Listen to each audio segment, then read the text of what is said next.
Welcome back to my YouTube channel Loveres Academy. If you are new to this channel, do subscribe, like and share with your friends. तर आपण lenses या चॅप्टरच्या शेवटच्या पर्वामध्ये आलो आहोत. त्यामध्ये आपल्याला खूप इम्पॉर्टंट तीनच पॉईंट राहिलेले आहेत शेवटचे. कोणते कोणते? Simple microscope, compound microscope and telescope. यावर 2-2 मार्क्सचे क्वेश्चन बोर्डमध्ये हमखास विचारले जातात. तर ह्याचा वेटेज कसं होतं आपलं 5 आणि विथ ऑप्शन 7 मार्कासाठी. तर एक तर आला तर डिरेक्टली 5 मार्काचा क्वेश्चन होतो. तो पण कशावर येणार आहे? Human I. ऑब्वियसली ह्युमन आयवर येऊ शकतो किंवा जे आपण काल जे घटक बघितले आहे मेट्रोफिया, हायपरमेट्रोफिया आणि प्रेसबायोफिया, यावर 5 मार्काचा क्वेश्चन डिरेक्टली विचारला जाऊ शकतो. आणि जर बायफर्गेशन झालं 3 आणि 2 मार्क्ससाठी, तर 2 मार्क्ससाठी काय येऊ शकतो तुम्हाला? प्रॉब्लेम्स येऊ शकतात. आणि 3 मार्क्ससाठी ह्या 3 पैकी एखादं तरी इन्स्ट्रुमेंट विचारलं जाऊ शकतं. कोणते इन्स्ट्रुमेंट?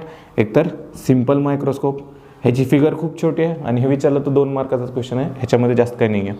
बट कंपाऊंड मायक्रोस्कोप हा खूप मेन टॉपिक आहे जो की 3 मार्काला विचारला जाऊ शकतो आणि खूप इम्पॉर्टंट सुद्धा आहे. So compound microscope and along with that telescope हे खूप इम्पॉर्टंट असणार आहेत तुमच्यासाठी. सो ह्याचे 3 सेपरेट व्हिडिओ डिटेलमध्ये बनणार आहेत. आजच्या लेक्चरमध्ये आपण काय काय बघणार आहेत? ॲपरंट साईज ऑफ ऑब्जेक्ट, नंतर use of a concave lenses आणि लास्टला सिंपल मायक्रोस्कोप. त्यावर तुम्हाला एक क्वेश्चन दाखवतो मी, बोर्डमध्ये कोणत्या पद्धतीचे क्वेश्चन्स विचारले जातात. सो स्क्रीनवर डिस्प्ले क्वेश्चन होईलच. तर observe the following figure and complete the table. आपल्याला एक फिगर दिली आहे ज्याच्यामध्ये माझं ऑब्जेक्ट AB कुठं ठेवलं आहे? फोकस आणि ऑप्टिक सेंटरच्या मध्यभागी माझं ऑब्जेक्ट ठेवलं आहे. माझी इमेज कुठं तयार झाली? तर बॅक साईडला. दॅट इज इमेज कशी असणार आहे? इरेक्ट आणि व्हर्च्युअल. ह्या गोष्टी कळणं खूप इम्पॉर्टंट आहे. तुम्हाला simple microscope, compound microscope and telescope या तिन्ही गोष्टी कळण्यासाठी काय येणं गरजेचं आहे? तर रे डायग्राम्स. ते पण कशावाल्या? Image formation. लेक्चर बघितलं नसेल तर आय बटनमध्ये इथं लिंक येऊन जाईल, तुम्ही तिथं लेक्चर्स बघू शकता. खूप थरली आणि वेल एक्सप्लेन केलं गेलेलं आहे. So let's start with a apparent position. Apparent position म्हणजे काय नेमकं आता? तर सिम्पल आहे, यात जास्त डोकं चालवायची गरजच नाही आहे. तर सपोज हे काय बाटली आहे. माझा सपोज आय इथं असेल, ठीक आहे. आय म्हणजे काय? आईवर नाही, आय म्हणजे काय? डोळा, ठीक आहे. असा माझा डोळा सरळ बघतोय, गोष्टी बघू शकतोय माझा डोळा. याचाच अर्थ काय? मी जर बाटली इथं ठेवली तर बघा विथ हॉरिझॉन्टल, सपोज मी हे हॉरिझॉन्टल काढलं, ठीक आहे. हॉरिझॉन्टलपासून या ठिकाणी मी बाटली ठेवली, आता वॉटर बॉटल आपली, तर काय होणार आहे? त्याची हाईट एवढी झाली, ठीक आहे. म्हणजे माझे ऑब्जेक्ट केवढा आला? आता एवढा. आता ऑब्जेक्ट माझे ह्युमन आयपासून किती अँगल सबटेन करणार आहे? एक स्पेसिफिक अँगल सबटेन करणार आहे. सबटेन करणार आहे म्हणजे एका अँगलवर मी त्याला बघणार आहे. सपोज हा झाला तुमचा अल्फा अँगल. आणि तीच बाटली, सेम ऑब्जेक्ट, सेम उंचीची बाटली जर मी अजून दूर अंतरावर ठेवली, सपोज जर इथं ठेवली मी, ठीक आहे, चलो इथं ठेवली, म्हणजे काय झालं? माझी ऑब्जेक्ट हाईट एवढी झाली. तर माझा अँगल बदलेल का? ऑब्वियसली माझा अँगल सबटेंडेड विथ आय बदलणार आहे. म्हणजेच काय? गोष्टी जवळ ठेवल्या तर जास्त मोठ्या दिसतात, लांब गेल्या तर छोट्या दिसतात. हेच अख्ख्या पॉईंटचा सार आहे. उगं ते कॉम्प्लिकेटेड अल्फा बीटा देऊन ठेवलं आहे, काहीच नाही आहे ह्याच्यात. तर काय दिलं आहे? Apparent size of a object depends on the angle subtend to the eye. एवढंच आहे, बाकी काही नाही. सांगतो कसं असतं. पहिली पोझिशन काय होती माझी? AB. सपोज हे माझं ऑब्जेक्ट आहे, वॉटर बॉटल ठेवली होती मी. अँगल कितीचा सबटेंड केला? आयचा. म्हणजे ऑब्जेक्ट ABनं आयसोबत किती अँगल सबटेंड केला? अल्फा अँगल सबटेंड केला. तर हे झालं, मी पोझिशन बदलली, दॅट इज A', B'. आता कितीचा अँगल सबटेंड करणार आहे बघा बरं. असं गेला टक टक टक टक करत इथपर्यंत. माझा अँगल छोटा झाला आहे का वाढला? आता कमी झाला आहे का वाढला आहे? ऑब्वियसली माझा अँगल कमी झाला आहे. म्हणजे एखादी उंच व्यक्ती माझ्याहून उंच आला, माझ्याजवळ माणूस आला तर मला असं बघावं लागणार आहे वर. पण तोच माणूस दूर गेला तर मला असं खाली बघावं लागणार आहे. मग आता जेव्हा जवळ होता तो, तेव्हा मला काय करावं लागला? अँगल वाढवावा लागला. म्हणजे angle subtended bye that man is greater. आणि लांब गेला तर काय झालं? अँगल सबटेंड केलेला कमी झाला. म्हणजेच याच्यावरून मी काय म्हणू शकतो? हे घ्या, A' आणि B' यांनी बनवलेला किती होता अँगल? बीटा. म्हणजे याच्यावरून मी एक गोष्ट क्लिअर आहे की बाबा apparent size of a object depends on the angle subtend at an eye. याचा अर्थ काय? की बाबा गोष्टी जवळ आल्या तर मोठ्या दिसतात, गोष्टी लांब गेल्या तर छोट्या दिसतात. आणि त्यालाच आपण काय म्हणतो, ॲपरंट साईज. आणि ॲपरंट साईज म्हणजे आपल्याला दिसणारी, जे की आपण ट्विंकलिंग ऑफ स्टार्समध्ये पण बघितलं होतं. ॲपरंट पोझिशन म्हणजे आपल्याला दिसणारी पोझिशन. इथं काय ॲपरंट साईज म्हणजे दिसणारी साईज ही कशावर डिपेंड असते, अँगलवर. कोणत्या अँगलवर, हॉरिझॉन्टल सोबत जो अँगल सबटेंड करणार आहे ऑब्जेक्ट आपल्या ह्युमन आय सोबत, त्या अँगलवर ही ॲपरंट साईज ही डिपेंड असते. काही नाही, एक छोटासा पॉईंट होता तो एक्सप्लेन करायचा होता, बस, बाकी काही नाही. ह्यानंतर येतं आपला खूप interesting point, that is uses of a concave lens. नीट लक्ष द्या, गडबड करायची नाही आहे. कॉन्व्हेक्स आणि concave lenses are two different lenses. तर एक मिनिट बाटली ठेवतो ही. तर कॉनकेव लेन्स कशी असते माझं काय सांगितलं आता मी, युजेस ऑफ कॉनकेव लेन्सेस. आता युजेसमध्ये मी काय काय सांगू शकतो. Concave lens is used in medical equipment. जे मेडिकल इक्विपमेंट आहेत, जे मेडिकल इक्विपमेंट म्हणजे जर असे इन्स्ट्रुमेंट ज्यामध्ये आपल्याला लेझर लाईट वगैरे पास करायचे, एक्सरे वगैरे, तिथं काय केले जाऊ शकतात, कॉनकेव लेन्सेस यूज केले जाऊ शकतात. म्हणजेच काय काय सांगितलं, फर्स्ट ऑफ ऑल मेडिकल इक्विपमेंटमध्ये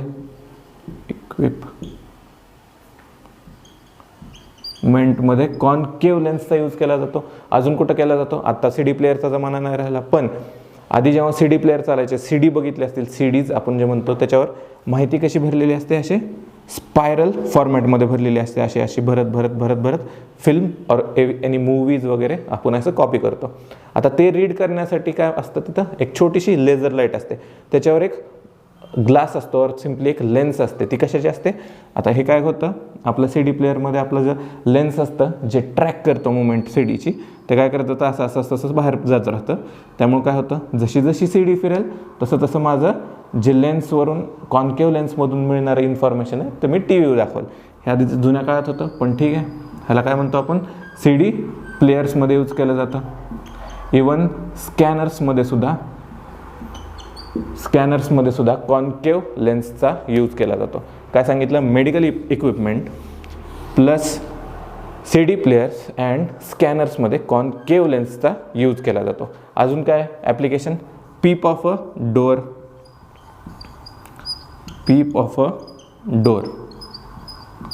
याचाच अर्थ काय, जे तुम्ही तिथं इवन माझ्या मोबाईलच्या कॅमेराला सुद्धा कॉनकेव लेन्स आहे, कसं ते एक्सप्लेन करतो आता. जेव्हा तुम्ही डोअरपाशी जाता आणि बाहेर आलेले कोणतरी व्यक्ती, अनोळखी व्यक्ती किंवा पाहुणे जर आपल्याला आधीच कळायचं किंवा जाणून घ्यायचं असेल, तर आपण त्या डोअरला एक छोटीशी लेन्स लावलेली आहे, ज्याच्यातनं आपण बाहेरच्या गोष्टी बघू शकतो. त्यालाच काय म्हणतो आपण, पीप ऑफ अ डोअर. इथं कुठंतरी फोटो येऊन जाईल, बघू शकता कसं असतं ते. नेमकं पीप ऑफ डोअर म्हणजे काही नाही, दरवाजाच्या आतमधलं जे छोटीशी लेन्स लावलेली असते बाहेरचे लोक बघण्यासाठी ते. आता माणूस तर एकदम दरवाजाच्या जवळ असतो, जो की अनोळखी किंवा पाहुणा आपला बाहेर थांबलेला आहे दरवाजाच्या पाठीमागे, पण तो आपल्याला पूर्णपणे दिसतोय, म्हणजे आपल्याला वाईड अँगलनं आपल्याला पूर्णपणे व्ह्यू दिसतोय. हे कशामुळे होत आहे, कॉनकेव लेन्समुळे होत आहे. याचाच अर्थ काय, जर ह्याला किती कॅमेरे आहेत सध्या, सपोज दिसत असेल नसेल, ह्याला 4 कॅमेरे आहेत, ठीक आहे. ह्या 4 मधलाच एक माझा कॅमेरा कुठला आहे, वाईड अँगल कॅमेरा आहे.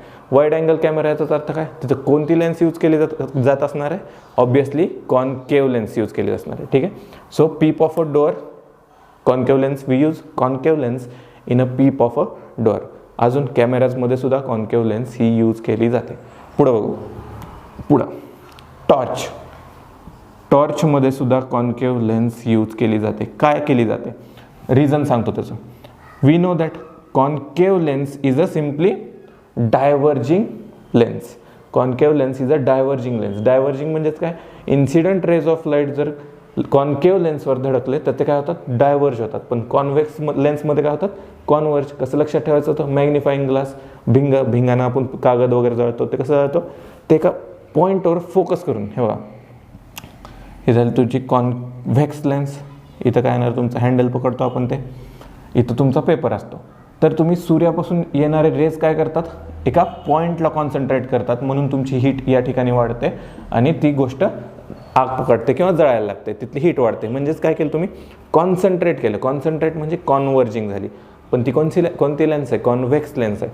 On the other hand there is a concave lens which is a diverging lens. काय होतं, इन्सिडेंट रे आले डायव्हर्ज होतात, इन्सिडेंट रे आले डायव्हर्ज होतात, इन्सिडेंट रे आले डायव्हर्ज होतात. याचाच अर्थ काय, ते एका पॉईंटला मीट होत नाही तर असे दूर जातात. मग मला टॉर्चचा यूज काय, टॉर्च असते एवढीच नाही छोटीशी, पण त्याचा प्रकाश केवढा मोठा पडतो. याचा अर्थ काय, मला ते रेज म्हणजे बल्बातून येणारे रेज आहेत, म्हणजे माझी अशी जर टॉर्च असेल पुढं, टॉर्चच्या पुढं मी कॉन्केव लेन्स यूज केली आणि इथं माझा बल्ब पेटलेला आहे. ठीक आहे, चित्र खूप खतरनाक असतात माझे. बल्बनं काय केलं, इन्सिडंट रेज पास केले. मग इन्सिडंट रे काय होणार आहेत तुमचे, डायव्हर्ज होणार आहेत. डायव्हर्ज म्हणजे डायव्हर्जन्स होतं आणि मोठा एरिया आपल्याला लाईट अप होतो, म्हणजेच कवर होणार आहे. That's why we use concave lens in a torch. Simply torch एक झालं. अजून स्पेक्टॅकल्स म्हणजेच काय, तुमचे चष्मे. आत्ताच आपण कालचे जे डिफेक्ट शिकलो, कुठल्या डिफेक्टला आपण कॉन्केव लेन्स यूज करत होतो, तर मायोपिया या डिफेक्टला आपण कॉन्केव लेन्स यूज करत होतो, ज्याच्यामध्ये ज्यालाच आपण काय म्हणतो, नियर सायटेडनेस. जवळच्या गोष्टी दिसतात, लांबच्या गोष्टी दिसत नाही आहेत. So we have to use concave lens to correct that myopia. That is we have to use, that is concave lens is used in spectacles. ठीक आहे, अजून कशात यूज केला जातो, कॅमेराज. सांगतो इथं लक्ष द्या, कॅमेराज, टेलिस्कोप, मायक्रोस्कोप अँड मायक्रोस्कोप्स. तर कॉन्केव लेन्स कुठं यूज केले जाते, कॅमेराज, टेलिस्कोप आणि मायक्रोस्कोप. ह्याच्यामध्ये पहिल्यांदा तर गुड क्वालिटी इमेजसाठी काय यूज केलं जातं, फर्स्ट ऑफ ऑल कॉन्व्हेक्सच लेन्स यूज करतात. आपण तेच बघणार आहे. Microscope, simple microscope, compound microscope, telescope, ह्या सगळ्यांमध्ये आपण काय बघणार आहेत की बाबा कॉन्व्हेक्स लेन्स यूज होते. पण जी आय लेन्स जवळ जी आय लेन्स यूज करतो ती कशी असते, आयपीसच्या जवळ असणारी. आयपीस आपला बनलेला असतो कॉन्केव लेन्सनं. बाकीच्या सगळ्या कॉन्व्हेक्सच लेन्स असतात यामध्ये. फक्त आयपीसच्या आयजवळची लेन्स कशी असते, नुसत्या गाड्या, माईक लावून सुद्धा आवाज येत नाही. तर आयपीसच्या जवळची लेन्स कुठली असते, कॉन्केव लेन्स असते. कळालं, these are the applications or simply uses of concave lenses. काय काय सांगितलं, medical equipment, scanners, CD players, ह्या 3 गोष्टी. नंतर कशात आलं होतं आपण, पीप ऑफ डोअर त्याच्यामध्ये यूज केलं जातं. अजून कशात यूज केलं जातं, टॉर्चमध्ये यूज केलं जातं. स्पेक्टॅकल्स, चष्मे बनवण्यासाठी यूज केलं जातं. आणि कॅमेराज, टेलिस्कोप, पेरिस्कोप आणि मायक्रोस्कोप हे बनवण्यासाठी आपल्याला कॉन्व्हेक्स लेन्स यूज होतो. पण हे कॉन्व्हेक्स लेन्समधून गुड क्वालिटी इमेज आपल्या आयपीसची जवळची लेन्स असते ती कुठली यूज करतो आपण, त्यामध्ये concave lens. So these are the applications of concave lenses. आता येऊयात मेन मुद्द्यावर की बाबा काय करायचं आहे आपल्याला. So let's start with a simple microscope. What is simple microscope? Simple microscope contain a single convex lens. नीट ऐकून घ्या काय सांगतोय. Simple microscope contain a single convex lens with a small focal length. Bouncer गेला असेल, परत एकदा सांगतो तुम्हाला काय होतं. सिम्पल मायक्रोस्कोप कसं लक्षात ठेवायचं, सिम्पल म्हणजे साधा आहे म्हणून आपण त्याच्यात एकच कॉन्व्हेक्स लेन्स यूज करतो. म्हणजेच काय सांगितलं, सिम्पल मायक्रोस्कोपमध्ये we use only single convex lens. हा पार्ट कशाचा बघतो आपण, ॲप्लिकेशन्स ऑफ कॉन्व्हेक्स लेन्सेस. त्यामध्ये येतं सिम्पल, कंपाऊंड आणि टेलिस्कोप हे गोष्टी येतात. तर सिम्पल मायक्रोस्कोप काय असतं आपलं, सिम्पली सिंगल कॉन्व्हेक्स लेन्सपासून बनला जातो.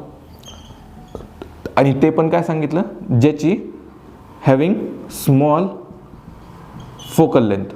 ठीक आहे, स्मॉल फोकल लेंथ. तर एक गोष्ट नीट लक्ष द्या, स्मॉल फोकल लेंथ याचा अर्थ काय नेमका, फोकल लेंथ याचा अर्थ काय नेमका. आता मी जर सपोज आत्ता ज्या कॅमेऱ्यातनं मी शूट करतो व्हिडिओ, त्या कॅमेऱ्याकडे बघतोय, याचा अर्थ काय, माझा फोकसिंग पॉईंट त्या कॅमेऱ्यावर आहे. मी त्या कॅमेऱ्याला एकदम क्लिअरली बघू शकतोय. म्हणजे पूर्ण फोकस माझा त्या कॅमेऱ्यावर आहे. म्हणजे माझा फोकस पॉईंट कुठं असणार आहे, फोकल लेंथ केवढी झाली, माझ्या डोळ्यापासून कॅमेऱ्यापर्यंत. मी आता दूरवरच्या अंतरावरचा स्टार फोकस केला, स्टारकडे मी बघतोय. म्हणजेच माझ्या डोळ्यानं कुठं फोकस केलं, स्टारवर फोकस केलं. म्हणजे माझा डोळा टू दॅट स्टार जी लेंथ मिळणार आहे मला, ती काय असणार आहे तुमची, फोकल लेंथ. सिम्पल आहे, खूप अवघड नाही आहे. म्हणजे एकच कॉन्व्हेक्स लेन्स आणि त्याची पण फोकल लेंथ काय करायची, छोटी करायची. आणि ह्या गोष्टी कळण्यासाठी पहिल्यांदा सांगतोय, परत एकदा रिपीट करतोय, रे डायग्राम्स कळणं खूप इम्पॉर्टंट आहे, इमेज फॉर्मेशन कळणं खूप इम्पॉर्टंट आहे. ते लेक्चर बघितलं नसेल पहिलं ते बघा, अख्खा चॅप्टर असाच खोलून द्याल तुम्ही. मग तर सिंगल कॉन्व्हेक्स लेन्स. आता माझा एक सिंपल क्वेश्चन आहे, can we assume or can we assume simply a magnifying glass as a simple microscope. म्हणजेच आपण मॅग्निफाईंग ग्लास भिंगाला सिम्पल मायक्रोस्कोप म्हणू शकतो का? तर yes, we can call it as a simple microscope. का? तर बाबा बघा, एकच आहे, सिंगल कॉन्व्हेक्स लेन्स आहे आणि त्याची पण फोकल लेंथ काय कमी आहे. का? तर तुम्ही जमिनीवर पेपर ठेवायचा आणि सगळे सूर्यकिरण एका पॉईंटला फोकस करून त्याच्यातून आग किंवा त्याच्यात हीट टेम्परेचर वाढवून त्याचं ज्वलनशीलता वाढवायचा, म्हणजे किंवा आग लावायचा त्याला. तर ह्याला पण मॅग्निफाईंग ग्लासला मी सिम्पली काय म्हणू शकतो? Simple microscope. तर वेगळं काय नसतं. अजून गोष्टी क्लिअर होतील जेव्हा दाखवेल मी. सिम्पल मायक्रोस्कोप कुठे यूज करतो माहिती आहे? जे वॉच रिपेअरर्स असतात, इथं फोटो येऊन जाईल, जे वॉच रिपेअर करणारे असतात ते काय करतात, त्याच्या डोळ्याला असे छोटेसे गोल असं असतं, त्यातून ते बघत राहतात. कारण आपल्या घड्याळात खूप छोटे छोटे पार्ट्स असतात आणि ते त्यांना मॅग्निफाईंग थोडंसं झूम करून बघायचं असतं. ते झूम करून बघण्यासाठी ते काय करतात, ते डोळ्यापाशी तसं हे करतात आणि डोळ्यामध्ये दाबतात, जेणेकरून त्यांना कॉन्स्टंटली ते झूम्ड इन इमेज दिसावी. कशाची? घड्याळाच्या इक्विपमेंटची, छोटे छोटे अवयव असतात त्याचे. तर काय होतं आहे नेमकं, एक तुम्हाला पहिलं दाखवतो. सपोज ही मी छोटी लेन्स घेतली आणि दुसरी घेतली मोठी लेन्स घेतली. कोणाचं फोकल लेंथ जास्त असेल? ऑब्वियसली छोट्या लेन्सचं जास्त असेल, कमी मोठ्या लेन्सचं फोकल लेंथ जास्त असेल. का माहिती आहे? जी छोटी लेन्स आहे ती कोणापासून बनली? दोन छोट्या स्पेअर्सपासून बनली. ठीक आहे, मग स्पेअर्स छोटा, तर माझं फोकल लेंथ पण काय येणार आहे, फोकसिंग पॉईंट कुठे येणार आहे? छोटा येणार आहे. पण जर मोठी लेन्स असेल तर काय येणार आहे? स्पेअर मोठा, सो फोकस पण जास्त मोठा होऊन जाणार आहे. कळतायत गोष्टी? खूप सिम्पल आहे. तर आता रे डायग्राम का महत्त्वाचे आहेत ही तर सांगून देतो तुम्हाला, की बाबा सिम्पल मायक्रोस्कोप हा 2 मार्कासाठी विचारला जाऊ शकतो. कसं सांगायचं? Simple microscope, in a simple microscope there is a single convex lens, आणि ते पण सिम्पल म्हणजे साध्यामध्ये एकच यूज करतो. कंपाऊंड म्हणजे थोडासा कॉम्प्लेक्स मायक्रोस्कोपमध्ये, दॅट इज कंपाऊंड मायक्रोस्कोपमध्ये आपण 2 कॉन्व्हेक्स लेन्स यूज करतो. इथं किती आहेत? एकच कॉन्व्हेक्स लेन्स आहे आणि त्याची पण फोकल लेंथ काय कमी आहे. ठीक आहे, म्हणजे रे डायग्राम काढताना कसं करायचं आहे, तुम्हाला फर्स्ट ऑफ ऑल एक कॉन्व्हेक्स लेन्स काढावी लागेल. Then principal axis, this is optic centre, थोडासा ऑफसाइड गेला, this is your optic centre, F1 C1 F2 C2. F1 F2 काय? हा इकडच्या स्पेअरचा फोकस पॉईंट आहे, तो तिकडच्या स्पेअरचा फोकस पॉईंट आहे. C1 म्हणजेच इकडच्या स्पेअरचा सेंटर ऑफ कर्वेचर, तो तिकडच्या स्पेअरचा सेंटर ऑफ कर्वेचर. तर इमेज कुठे ठेवायची, ऑब्जेक्ट कुठे ठेवायचा तुम्हाला? In between focus and optic centre. जेव्हा ऑब्जेक्ट इथं ठेवतो आपण, तर इमेज कशी तयार होते तुमची? असे रेज येतात. रिफ्रॅक्टेड रे कुठून जाणार आहे? फोकसमधून. दुसरा रे कसा काढतो आपण? ऑप्टिक सेंटरमधून. आलं लक्षात? आता जे रिफ्रॅक्टेड रे आहेत ते काय झाले तुमचे? डायव्हर्जिंग आहेत. They will never meet at a point. म्हणजेच काय? ते डायव्हर्जिंग रेज आहे. म्हणजे एक ह्या रोडला चालला आहे, एक दुसऱ्या रोडला चालला आहे, ते पुढे जाऊन एकत्र होतील का? शक्यच नाही. का? तर लाईट एका स्ट्रेट डायरेक्शनमध्ये ट्रॅव्हल करते. तर म्हणजे मी इथून काय लिहू शकतो, की बाबा दिस डायव्हर्जिंग रेज नेवर मीट. मग जे आपल्याला इमेज फॉर्मेशन होणार आहे, हे थोडंसं खोडून लिहितो, रब करतो. इमेज फॉर्मेशन रियालिटीमध्ये तर होणार नाही आहे, पण virtual they meet at the back side of the object. म्हणजे इथं मिळणार कुठतरी माझी इमेज अशी तयार होणार आहे. This is your object A B, this is your image A', B'. म्हणजेच याचा अर्थ मी असं लिहू शकतो का, की बाबा जी सिम्पल मायक्रोस्कोपमधनं मिळणारी जी इमेज आहे त्याचं नेचर कसं असणार आहे रे बाबा? ह्या साईडला आहे, रिअलमध्ये मीट होत नाही आहेत. याचाच अर्थ काय? ते रिअल नाही आहेत, पण मागं बॅक साईडला इमॅजिनरी मीट होत आहेत. म्हणजेच काय? ते व्हर्च्युअल आहेत. आणि खाली तयार होत आहेत की वर होत आहेत? प्रिन्सिपल ॲक्सिसच्या वर. याचाच अर्थ काय? Upright or erect. Virtual and erect. ठीक आहे. कळतात गोष्टी, खूप सिंपल आहे. सिंपल मायक्रोस्कोपमध्ये तेवढा दमच नाही आहे. काय फक्त एकच लेन्स आहे. दुसरं पण तुम्ही इमेज काढू शकता त्याची. कशीवाली? हे असं जेव्हा तुम्ही फोकसवर हे ठेवता, त्याचा ऑब्जेक्ट ठेवता, तर जेव्हा फोकसवर ऑब्जेक्ट ठेवतो तर कसं जाणार तुमचा? पॅरलल रेज जाणार आहेत. सो पॅरलल रेज इन्फिनिटीला जाऊन मीट होतात. इन्फिनिटीला जाऊन मीट झाले याचा अर्थ काय म्हणणार आहे मी? की बाबा मला हायली मॅग्निफाईड इमेज मिळणार आहे. सो ह्याचा मॅग्निफिकेशन फॅक्टर किती असतो? 20 टाइम्स झूम मिळतं आपल्याला. आता मी जर कॅमेरा उघडला तर त्याच्यात किती आहे? 5 टाइम्स झूम आहे. आणि ह्याच्या सिंपल मायक्रोस्कोपमध्ये काय करू शकतो आपण?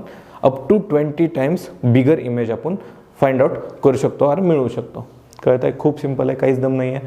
सिंपल. आणि तुमचा आय कुठं काढायचं आहे? चित्र काढताना असं इथं काढायचं आहे जिथं तुमचे रेज जातात तिथं. ठीक आहे. मग तुमच्या डोळ्याला काय दिसलं? ऑब्जेक्ट छोटा आहे पण त्याची इमेज कशी दिसली? मोठी दिसली. तेच पाहिजे होतं मला. म्हणजे ते डोळ्यात लावून बसलाय तो वॉच रिपेअरवाला किंवा प्रिशियस डायमंड्स और प्रिशियस स्टोन्स चेक करणारे जे व्यक्ती असतात किंवा सोनाराचं दुकान वगैरे ते पण लावून बसलेले असतात, चेक करत राहतात. अंगठीमधले खडे, डायमंड, पाचू वगैरे हे काय करतात? चेक करतात. कशाच्या सहाय्याने? सिंपल मायक्रोस्कोप डोळ्यात लावलेला. फोटो आला होता मगाशी. तर कसं जायचं आहे? Simple microscope content only single convex lens having small focal length. Small focal length आहे त्याची. आणि फिगर काढताना कसं काढायचं आहे? Object is placed at in between focus and optic centre. Ray diverging येणार आहेत. इमेज कशी तयार होणार आहे? व्हर्च्युअल अँड इरेक्ट इमेज तयार होणार आहे. इमेज इरेक्ट तयार झाली, व्हर्च्युअल आणि मोठी तयार झाली आहे. So we get 20 times magnified image. कळत आहेत गोष्टी? नेचर कसं आहे, हे गोष्टी किती लेन्सेस यूज करतो आहे आणि त्याचा बिहेवियर कसं आहे, हे सगळ्या गोष्टी तुम्हाला आलंच पाहिजे. मॅग्निफिकेशन किती आहे? 20 वेळा झूम किंवा 20 टाइम्स बिगर मॅग्निफिकेशन आपण सिंपल मायक्रोस्कोपने मिळवू शकतो. याच गोष्टी आहेत. बस ह्याच लेक्चरमध्ये एवढंच बघूयात, कारण ह्याचे 3 सेपरेट इन डिटेल व्हिडिओ केले जातील. हा फर्स्ट होता सिंपल मायक्रोस्कोप, सेकंड व्हिडिओ असणार आहे compound microscope and third video असणार आहे आपला टेलिस्कोप, जे की आपण ॲस्ट्रॉनॉमिकल ऑब्जेक्ट्स बघण्यासाठी यूज करतो. सो तुमच्या मित्रांसोबत नक्की व्हिडिओ शेअर करा, लाईक करा आणि चॅनलला सबस्क्राईब करा. भेटूयात नेक्स्ट व्हिडिओमध्ये आणि बघूयात कंपाऊंड मायक्रोस्कोप. थँक्यू.